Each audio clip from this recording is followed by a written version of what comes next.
Ram Ram everyone. सभी प्रिय दर्शकों को ideology of astrology Guru channel में हार्दिक स्वागत है। प्रिय दर्शकों, मित्रों, साथियों, भगवान भवानी शंकर सदैव आपको खुश और मंगलमय और समृद्धमय रखे, इस शुभकामनाओं के साथ मैं हूं आचार्य अनंत रामदास, उपस्थित हूं एक नए विचार के लिए। नए विचार करने से पहले एक छोटी सी निवेदन आप सब जनता जनार्दन से कि जो प्रिय श्रोता और जो दर्शक अर्थी है, दर्शक बंधु है, उन सब से कि आप चाहेंगे तो फर्श से लेकर अर्श तक, अर्श से लेकर फर्श तक, नीचे से लेकर ऊपर तक पहुंचा सकते हैं। तो पहुंचाने के लिए अगर आप मेरे को वास्तविक में प्रेम करते हैं और ग्रह नक्षत्र की दुनिया में आपका विश्वास और श्रद्धा है, तो आप जल्दी से जल्दी लाइक, सब्सक्राइब, शेयर अवश्य करें और आगे की नोटिफिकेशन पाने के लिए कमेंट करें। तो प्रिय दर्शकों, आइए आज हम विचार करेंगे मीन लग्न और मिथुन राशि में। मीन लग्न मिथुन राशि में क्या क्या संभावनाएं, क्या क्या योग और क्या ग्रह नक्षत्र की दुनिया में क्या फल देता है। तो मीन लग्न में जल तत्व राशि लग्न अर्थात प्राप्त करता है, परंतु इस लग्न के लिए चंद्रमा विशेष कारक नहीं है। बृहस्पति की स्थिति, अगर बृहस्पति की स्थिति अगर बढ़िया हो, जैसे लग्न में हो, पंचम में हो या नवम में हो, तो बृहस्पति की तीनों जगह, जैसे लग्न में स्वराशि है और पंचम में उच्च का हो जाता है कर्क और नवम में मंगल का है, तो तीनों मित्र का और तीनों के ऊपर अधिपत्य गुरु है। तो ये लग्न अपने आप में एक सर्वश्रेष्ठ माना जाता है, परंतु कब? जब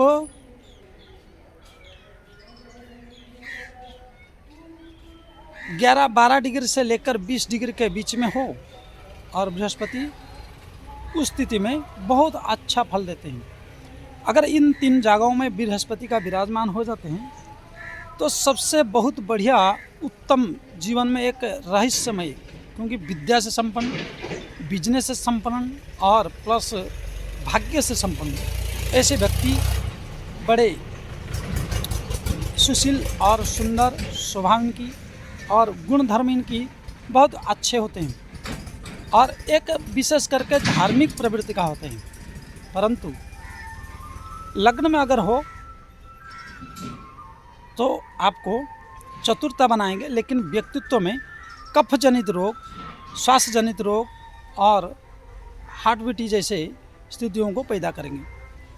अगर डिग्री वाइज कम होते हैं तो लग्न होने के कारण कमज़ोर पड़ जाते हैं, जिसके कारण आपको कई बार झंझटों का सामना, क्योंकि बृहस्पति भले लग्न से हैं परंतु आपको कहीं ना कहीं मतलब रोगों से पीड़ित कराते हैं, वो भी विशेष करके कफ जनित रोग। और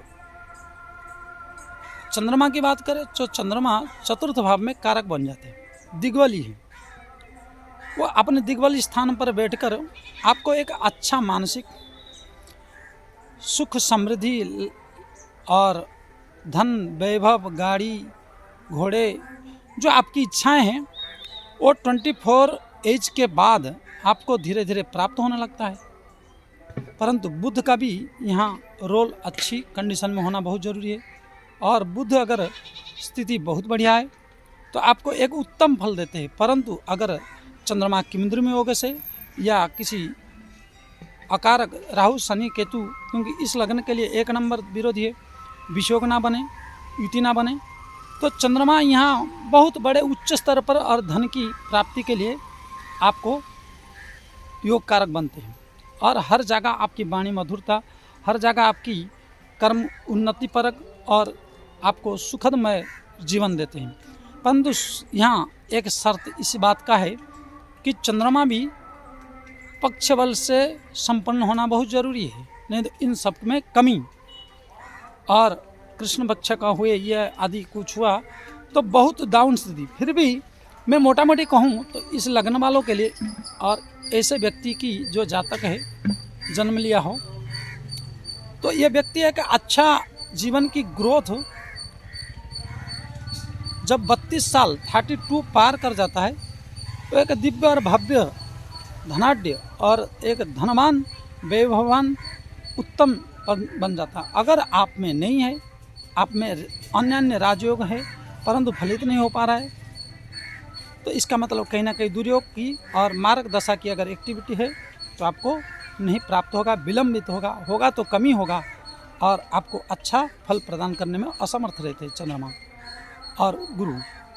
हाँ, उसका निराकरण चाहे वैदिक मत से हो, चाहे जो हमारे ज्योतिष शास्त्र के मत से हो, या टोटका या आदि अन्य अन्य जो निराकरण तंत्र विधि जैसे होम्योपैथिक, एलोपैथिक और आयुर्वेदिक है, उसी प्रकार इस प्रकार भी हम उपचार कराते हैं। अगर आप सबकी है तो आप हमारे से जुड़ सकते हैं, संपर्क कर सकते हैं और जो हमारे से बने हम आपकी उन्नति के लिए करा सकते हैं। तो प्रिय दर्शकों, आज इतना ही चर्चा करते हैं। आगे अगर आपको और अधिक जानकारी लेनी है तो आपकी संपूर्ण कुंडली देखना बहुत ज़रूरी है, विवेचन कराना बहुत ज़रूरी है। आइए आज इतने विराम करते हैं। विराम करने से पहले लाइक, सब्सक्राइब, शेयर अवश्य करें और चैनल को अधिक से अधिक शेयर करें। जय श्री राम।